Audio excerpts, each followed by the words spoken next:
नमस्कार, मैं हूं अनुराग मालवीय और मुद्दे में दम है में एक बार फिर आपका स्वागत है। मुद्दे में दम है में आज हम बात करेंगे मध्य प्रदेश के मान्यों की, जिनके एक बार फिर वेतन बढ़ाने की तैयारी मध्य प्रदेश सरकार ने कर ली है। इसके लिए बकायदा समिति बना दी गई है। सिर्फ इतना नहीं हो रहा, बल्कि कम अवधि के सत्रों के बावजूद अब पूरे 365 दिन के भत्ते देने की भी तैयारी है। इसी पर आज हम चर्चा करेंगे, क्योंकि कई सारे सवाल खड़े हो रहे हैं, कई सारे कारणों से ये सवाल खड़े हो रहे हैं। चलिए, सबसे पहले जो अपने मेहमान हैं, क्योंकि इस बार मुझे लगता है कि इस मामले में भाजपा और कांग्रेस एक मत भी नजर आ सकते हैं, लेकिन फिर भी देखते हैं किसकी क्या राय है। अपने मेहमानों से आपका परिचय कराते हैं। हमारे साथ में है भारतीय जनता पार्टी के वरिष्ठ विधायक घनश्याम पिरोनिया जी, आपका स्वागत है सर। चैतन्य भट्ट जी हमारे साथ में है, मध्य प्रदेश के वरिष्ठ पत्रकार, महाकौशल की खूब जानकारी रखने के साथ साथ संसदीय मामलों के चूंकि बहुत एक्सपर्ट हैं, वो हमारे साथ होंगे। चैतन्य जी, आपका स्वागत है। और हमारे साथ में है पूर्व विधायक रविंद्र तोमर जी, कांग्रेस से। आप तीनों मेहमानों का स्वागत करते हैं। और सबसे पहले चलते हैं हम घनश्याम पिरोनिया जी के पास में। घनश्याम जी, सबसे पहले तो हम ये समझने की कोशिश करेंगे कि ऐसी कौन सी आवश्यकता विधायकों को आन पड़ी है, जिसके चलते एक बार फिर वेतन बढ़ाने के लिए समिति गठित हो गई और बड़ी तेजी से इस पे काम हो गया। एक बैठक भी हो गई, दूसरी बैठक की तारीख तय हो गई और विधानसभा के शीतकालीन सत्र के पहले वेतन बढ़ाने की पूरी तैयारी है। मतलब विद इन 45 डेज परिणाम मिल जाएंगे विधायकों को वेतन बढ़ाने के लिए। क्या इतना आवश्यक हो गया है कर्ज में डूबे हुए मध्य प्रदेश को लेकर, घनश्याम जी? नहीं, देखिए, कुल मिलाकर के विधायक, पूर्व विधायक, सांसद, पूर्व सांसद, जनप्रतिनिधि जो भी रहते हैं, उनको एक सम्मानजनक पारितोषिक देने का जो काम सरकारों के माध्यम से होता है, मैं समझता हूँ मध्य प्रदेश में कहीं ना कहीं इस स्थिति में हम लोग अभी पीछे हैं। अन्य अन्य प्रांतों को हम देखेंगे, दिल्ली से लेकर अन्य प्रांतों में वहाँ विधायकों के और पूर्व विधायकों के इस प्रकार से उनके सामाजिक सम्मान के नाते जो वेतन कहना चाहिए या वो मैं समझता हूँ बहुत अधिक है। मध्य प्रदेश में कहीं ना कहीं कमी है। लोग भले ही, जैसे क्या रहता है कि विधायक, पूर्व विधायकों को इस प्रकार के वेतन या उनके मानदेय को लेकर किस प्रकार की वातावरण करते हैं, हम लोगों को भी अब जैसे मैं पूर्व विधायक होने के नाते पेंशन की श्रेणी में जाती है। अगर हम हमारा भी चिंतन करें, आप देखेंगे कि आने जाने का, ठहरने का, विधानसभा क्षेत्र में अगर हम विभिन्न कार्यक्रमों में गए, उन्हें नहीं पता है कि विधायक की, पूर्व विधायक की क्या स्थिति है, लेकिन जनमानस को लगता है कि विधायक जी आए हैं तो किस तरह का सहयोग विभिन्न कार्यक्रमों के माध्यम से या विभिन्न प्रकार के आयोजनों के माध्यम से हो। और महसूस भी रहता है, होता भी है, होना भी चाहिए। जनप्रतिनिधि से सब अपेक्षा भी करते हैं। तो मैं समझता हूँ उसमें सहयोग, उसमें अपेक्षा जो हमारे आम जन की, कार्यकर्ताओं की रहती है, उसको हम सब लोग पूरा कैसे करें, ये भी कहीं ना कहीं उसमें सहयोगात्मक रहती है। और वास्तव में मध्य प्रदेश में अभी आकलन करें, बहुत कम वेतन मांग या बहुत कम इस प्रकार का वो है, बढ़ना चाहिए तो अभी तक दिक्कत है। चलिए घनश्याम जी, बात करेंगे। मैं आपको बता दूं कि जो पहली बैठक हुई उसमें अलग अलग प्रदेशों की विधानसभाओं में भी जो है किस तरह का वेतन है उसका आकलन किया गया। उसमें से बहुत सारे राज्य ऐसे भी हैं जिसमें मध्य प्रदेश से कम वेतन अब भी जा रहा है। एक बार हम चलेंगे चैतन्य भट्ट जी के पास में, क्योंकि चैतन्य जी, दो चीजों के संदर्भ में बार बार बात आती है कि माननीयों को ही इतना वेतन क्यों, सत्रों की अवधि कम, मध्य प्रदेश में कर्ज ज्यादा। अब सिर्फ वेतन बढ़ाने की बात नहीं हो रही है, बात यह भी हो रही है कि अभी तक के सिर्फ सत्र अवधि के जो दिन होते थे उन्हीं दिनों का भत्ता दिया जाए, लेकिन अब पूरे 365 दिन भत्ता देने की बात हो रही है। कितने सहमत हैं चैतन्य जी आप, जिस तरह की प्रदेश के हालात हैं, जिस तरह जनता के हालात है, सरकारी कर्मचारियों के हालात हैं, और जिस तरह माननीयों के हालात हैं? चैतन्य जी। विधायक या सांसद ये जनप्रतिनिधि होते हैं और उन पर जिम्मेदारी भी काफी होती है। जहां तक वेतन भत्तों की बात है तो मुझे लगता है कि करीब पिछले 9 वर्षों से एक ही वेतन पर विधायक लोग काम कर रहे थे। अभी कुल मिला के उनको करीब 1,10,000 के आसपास जो वेतन मिलता है सब भत्तों को मिला के, वो अगर आप दूसरे कुछ प्रदेश जिसमें 2.5 लाख तक वेतन है विधायकों का, उसकी तुलना में मध्य प्रदेश में कम है। और जब कम होता है वेतन तो आप ये मान के चलिए कि चाहे सत्ता पक्ष हो चाहे विपक्ष हो, दोनों अपने वेतन बढ़ाने के मामले में एक मत हो जाते हैं। ये बात बिल्कुल सही है कि विधायकों को जो वेतन दिया जा रहा है उसके लिए तत्काल में कार्यवाही की गई और तत्काल में निर्णय ले लिया गया, और अभी जो 5 दिन की विधानसभा का सत्र होने वाला है उसमें इस मामले का निराकरण भी कर दिया जाएगा। तो ये बात सही है कि दूसरे प्रदेशों की तुलना में कम है इसलिए बढ़ाया जा रहा है, लेकिन उसके साथ साथ ये भी हमको देखना होगा कि जो एडीआर की रिपोर्ट है उसमें ये बताया गया है कि मध्य प्रदेश के 263 विधायकों में से 102 विधायक करोड़पति हैं, जिनकी टोटल इनकम 5 करोड़ से ऊपर है।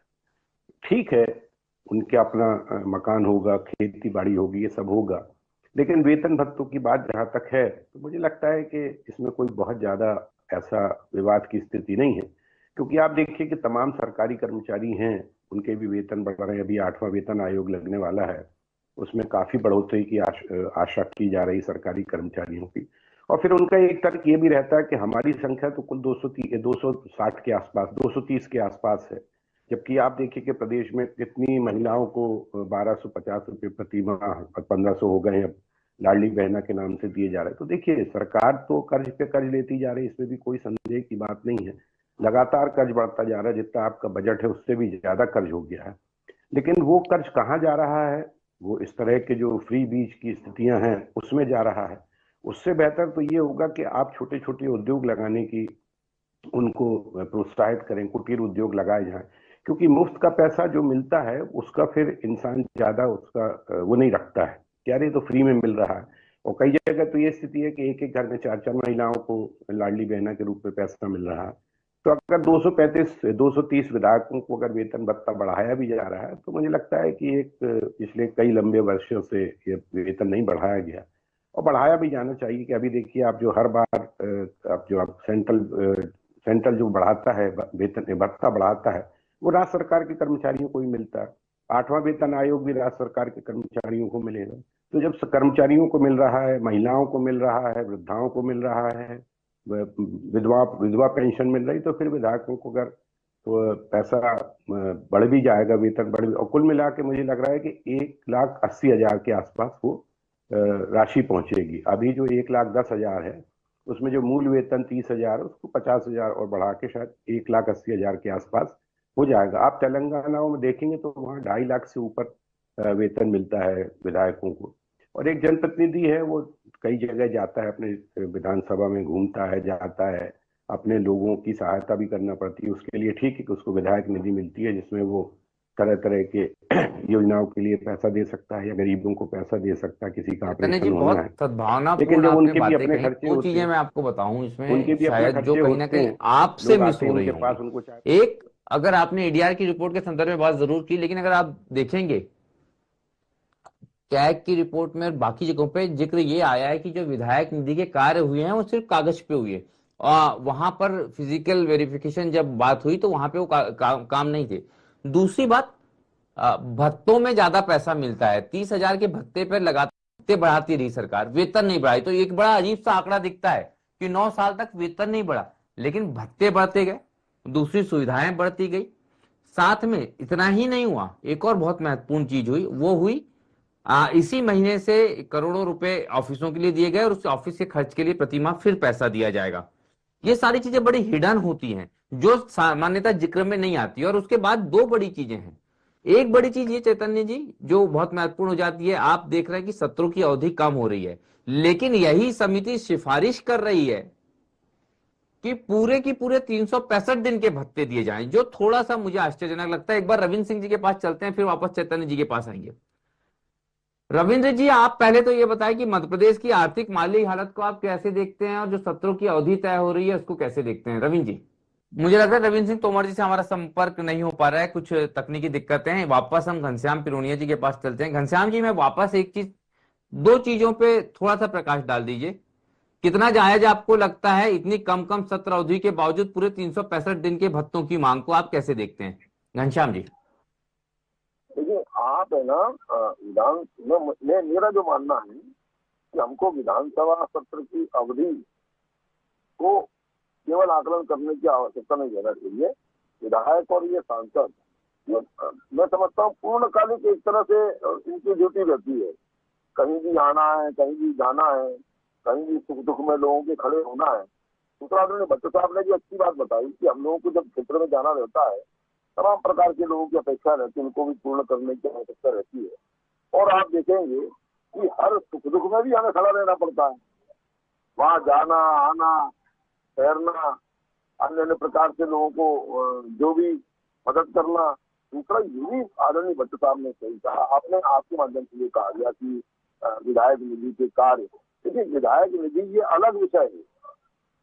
विधायक निधि ये हम लोग केवल है ना लिख करके संबंधित कलेक्टर को, संबंधित पंचायत में कि हमारी विधायक निधि से फलाने स्थान से फलाने स्थान तक की भवन फलाना हैंडपम्प, ये उस माध्यम से रहता है। लेकिन हमें हमारे उपयोग के लिए जो ये है वो सम्मान निधि कहती है, इससे उसका कोई तालमेल नहीं रहता है। तुम्हें घनश्याम जी बिल्कुल सही बात है, मैं भी समझ रहा हूँ तकनीकी रूप से विधायक निधि का आप लोग सीधे उपयोग नहीं कर पाते।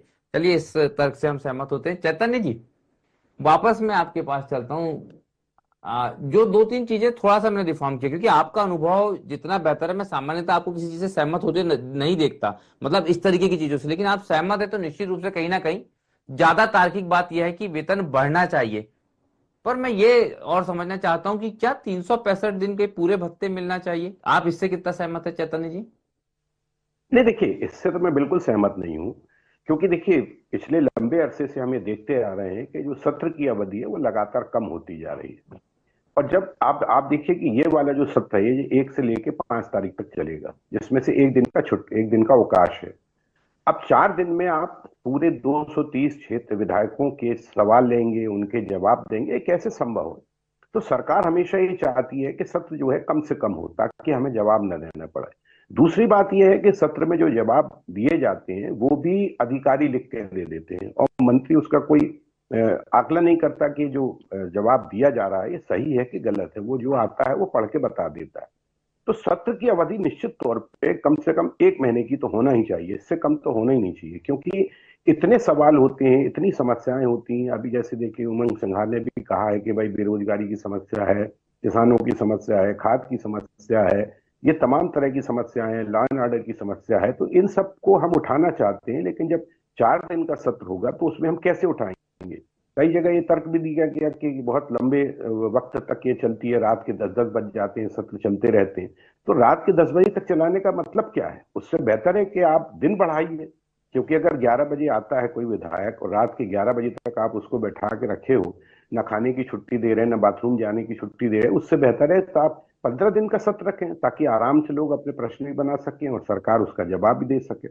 लेकिन 365 दिन की बात, ये निश्चित तौर पर ये गले से उतरने वाली बात नहीं है। जितने दिन आप अपने विधानसभा में रहते हैं उसका भत्ता निश्चित तौर पे मिलना चाहिए आपको, लेकिन 365 दिनों का भत्ता, ये तो खैर अब देखिए सरकार है, जो लोग दूसरों का वेतन बढ़ाने के लिए जिम्मेदार होते हैं या जो बढ़ाते हैं वो अपना वेतन नहीं बढ़ाएंगे, तो मतलब बड़ी आश्चर्य की बात है। मुझे लगता है कि तमाम दल जो हैं वो इस मामले में सिर नीचे और हाथ ऊपर करके खड़े हो जाते हैं कि हाँ साहब हम तो राजी हैं।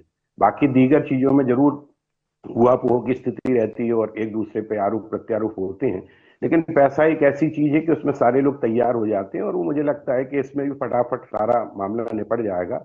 और उनका जो वेतन भत्ता, ये भी आपने सही कहा कि बहुत सी हिडन चीजें भी होती हैं, और हिडन चीजें हैं जो समझ में नहीं आती हैं, जिसमें बहुत सी चीजें हैं, जैसे टेलीफोन का खर्चा मिलता है, ये मिलता है, रेलवे पास मिलता है, ये तमाम चीजें हैं। लेकिन फिर भी अगर 365 दिन की बात हो रही है तो ये तो निश्चित तौर पर गलत बात है, और इसका विरोध होना भी चाहिए। मुझे लगता है कि अगर जो लोग करोड़पति हैं, जैसे मैंने बताया कि ईडीआर की रिपोर्ट कहती है कि 102 से ज्यादा जो जनप्रतिनिधि हैं वो करोड़पति हैं, तो उनको इस बात का विरोध करना चाहिए। लेकिन मुझे लगता नहीं कि इस बात का कोई विरोध होगा, क्योंकि पैसा कितना भी हो आपके पास वो कम ही दिखता है। और चाहे कांग्रेस को, कि यहाँ तो 2 पार्टी हैं, कांग्रेस और भारतीय जनता पार्टी है, दोनों के प्रतिनिधि जो है, जनप्रतिनिधि विधायक है, इस मामले में स्वीकृति प्रदान कर देंगे, वो खटाखट ये सारा मामला पास हो जाएगा और वेतन बढ़ जाएगा। लेकिन सरकार चैतन्य जी, बढ़िया सी बात ये भी है इसमें, 2 सदस्य हैं, अजय विश्नोई जी जो मध्य प्रदेश के पूर्व स्वास्थ्य मंत्री, दूसरे सदस्य हैं सचिन यादव जी मध्य प्रदेश के पूर्व कृषि मंत्री, एक कांग्रेस से सरकार के मंत्री, दूसरे भाजपा सरकार के मंत्री, एक कांग्रेस के विधायक, दूसरे बीजेपी के विधायक। अब मैं आपको बताऊं कि स्वास्थ्य विभाग के कई सारे नियमित कर्मचारियों को दीपावली पर सैलरी नहीं मिल पाई। किसानों के मुआवजे बीमे की बात होती है, वो कहीं नहीं दिख रहा, यहां तक कि सर्वे भी नहीं हो पा रहे। लेकिन इस मामले में ऐसी एक राय है कि गजब की, मतलब चमत्कारिक राय मानेंगे। एक बार मैं रविंद्र सिंह तोमर जी से वापस जानने की कोशिश करूंगा, अगर तोमर जी जुड़ पाए। तोमर जी, आप मुझे सुन पा रहे हैं? रविंद्र सिंह तोमर जी, सबसे पहले तो मध्य प्रदेश की माली हालत को आप कैसे देखते हैं? इतना कर्जा, इतनी ऐसे हालात। दूसरा, फसलों को लेके जो हालात आपके ग्वालियर चंबल में इस बार रहे हैं, उनके मुआवजे की हालत, ये कितना जरूरी है विधायकों के वेतन की तुलना में? भले ही विधायकों के वेतन बढ़ाने से बहुत बड़ा अंतर नहीं पड़ता, लेकिन सबसे जरूरी चीजें क्या है? पहले ये कर्ज पे फोकस होना चाहिए, ये किसानों के मुआवजे पे फोकस होना चाहिए, कर्मचारियों के वेतन पे फोकस होना चाहिए, या विधायकों की सैलरी पे? क्या महत्वपूर्ण मानते हैं रविंद्र जी आप? नहीं, महत्वपूर्ण तो देखिए, सबसे महत्वपूर्ण तो अपना किसान है। किसान अगर जो है सुखी है तो हम सब सुखी है। किसानों की हालत तो वास्तविकता में बहुत खराब है। ये जो फसल है आपकी, बरसात वाली पूरी चौपट हो गई, अगली फसल की भी कोई संभावना नहीं है। दूसरी, कर्ज में मध्य प्रदेश डूबा हुआ है, इसमें कोई शंका नहीं है। 51,000 रुपए प्रति व्यक्ति कर्जा है। और रहा सवाल कर्मचारियों का, कर्मचारियों के लिए तो जब जब भारतीय जनता पार्टी सत्ता में जहां जहां है, देश में प्रदेश में, उनके पास कर्मचारियों के लिए तो हमेशा टोटा ही रहता है। जब कांग्रेस की सरकार होती थी, कर्मचारी आज भी किसी कर्मचारी से बात कर लो, वो हमेशा खुश रहता है कि कांग्रेस की सरकार होती थी तो हमारा वेतन वृद्धि बहुत समुचित मात्रा में हमको मिलता था। तो ये कर्मचारियों का मत है। और रहा सवाल कर्जे का, तो कर्जे के लिए ये तो सरकार का काम है, क्योंकि 25 साल हो जाएंगे इस सत्र को पूरा होने के बाद मध्य प्रदेश में भारतीय जनता पार्टी की सरकार है। और विधायकों का वेतन तो मैं समझता हूं कि पिछले 9-10 साल से मुझे कुछ ऐसा ज्ञात नहीं है, जैसा कि अभी हमारे भट्ट साहब बोल रहे थे ना कि 9-10 साल पहले कभी बढ़ाया गया होगा। तो ये 9-10 साल बाद प्रक्रिया आई है। और इससे ये बात सही है कि बहुत ज्यादा अंतर नहीं आने वाला, लेकिन महत्वपूर्ण किसान है, कर्मचारी है, और जो कर्जा है वो भी बहुत महत्वपूर्ण है।